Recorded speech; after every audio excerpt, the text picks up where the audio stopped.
The milkman said, "You want that milk pasteurized?" And the blonde replied, "No, just up to my boobs.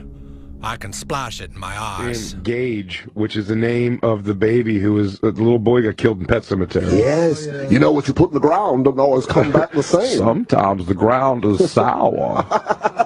You gotta bury your own. Dude, also, can we talk about how impressive it is that a 4-year-old toddler flips an 18-wheeler just by putting his hand out? Yeah. What kind of fucking baby from Krypton strength does that kid have? I like it really was all left behind was his shoe. Knocked his shoe off. And it's not even bloody. It's as clean as the day it came out the boxes. Yeah, and by the way, he would have been eviscerated. Yeah, completely. And when the casket opens in the movie, you see his arm and stuff like that. There's no arms in that kid anymore. Dude, first off, that truck wouldn't have realized it hit anything until it got about 200 miles down the road. Well, yeah, I just realized that. I can't believe this is a thing I've never picked apart in the movie Pet Semetary. Yeah. When he buries his wife or the cat or anything, they come back with the damage that happened to them. Yeah. But the little boy comes back fine. Perfect. Fine. Except he's mean. Except now he teases you about your sick sister and then he bites comes at you with your Achilles. Oh, he sliced it. That one freaks me out. Me too. That one gets me every time. That fucked me up the way arachnophobia fucked me up sitting down on a toilet, afraid that a spider was going to hit me in the balls. You get whacked in the nuts by a black wind. Yeah, just by a big old African tarantula. I got bit in the balls. He goes, was it a brown recluse? Yeah, like probably I'm rotting. My nuts are rotting. Me and Christine have to stop smoking because in the morning she would. It sounded like she sounded like the sister in Pet Semetary that had spinal meningitis, like making noise every morning, like she was gasping. I was like, I want to help you. Wake up. Stop. Here's some pea soup. She'll be like, I wasn't even. She'll be like, I wasn't even fully sleeping. I was just kind of nodding off. I'm like, it was 8 octaves of noises coming out of you. Secrets are held in time, and your journey to the dark side will be complete. Christine, I don't like the way you're sleeping. I hate this. Find the lost child. Deliver the gold to the top of the mountain. She falls asleep before I do. Always. So it's just these noises start, and I'm like, stop! Please! My dad used to snore, and I would be like, Gary. Now, if you would have looked that up, don't say pet, just do Pet Semetary Sister Act. No? It's just sister. A Pet Semetary sister. There, like I said, Zelda. There you go. Dude, that scares the shit out of me. I have a real hard time watching this because I watched it as a kid. This is what it's like sleeping with Christine. Oh. I have to feed her with a spoon. I did it. We wanted her to die. We wished for her to be dead. It wasn't just so she wouldn't feel any more pain.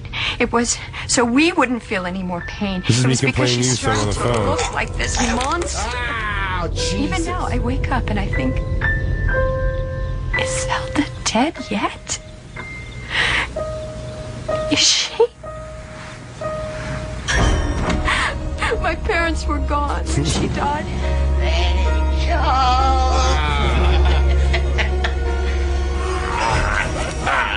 She started to convulse, and I thought, oh my God, she's choking. Zelda's choking. And they'll come home and they'll say, I murdered her by choking. They'll say, you hated her, Rachel, and that was true. And they'll say, you wanted her to be dead, and that was true, These are all too. Christine noises. And then she died. And I started to scream. I ran out of the house screaming, Zelda's dead! Zelda's dead! Zelda's dead! Or she said, but I wasn't crying. I was laughing. Or she said it like Pulp Fiction. Who's Zelda? Zelda's dead, baby. Zelda's dead, baby. Zelda's dead. Can you get pancakes? Yeah. That scene is still fucking super disturbing. That is the scene that made me memorize where all the creaks in the floor were sneaking from my bedroom into my mom's bedroom at night. Why? Sleep. I was terrified. I watched my mom was a young mom. Yeah. And just kind of let me watch whatever I wanted to watch. And I probably shouldn't have watched No. fucking Pet Semetary as young as I was. It scared the shit out of me. 89, I was, what would that be? 12? Yeah. No, 13. So 1990. No, 12. I was 12. 12 years old, and it was terrifying. I watched it when it came out in 1990 on tape at Mark Fulkenhand's house. I was Great full name. 7 years old. I was 7 years old, and they let us watch that. 7. And I watched that, and that shit fucked me up. I remember going home like I came back from war, like I was a different little boy. My mom was like, Dan, you all right? I'm like, well, I've seen some things.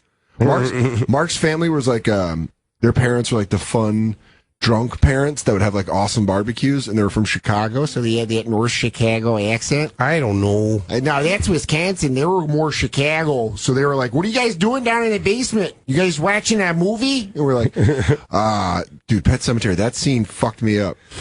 That's terrifying. I think I watched the movie twice in my life. That's the third time I've watched it. It's still fucking. Christine, you gotta stop smoking. Yeah, she did. She did it. She did it. Good for you. Good for you. She's killing it. Dude, Merc face. Your face. Oh yeah, we never found out. It's it. We did it before the commercial. We didn't do it, and now we bowled over it. Now we're watching horror movie scenes. We're shitting on Christine's breathing patterns. Yeah, but also at the same time though, it's good because now we got leg room for this story.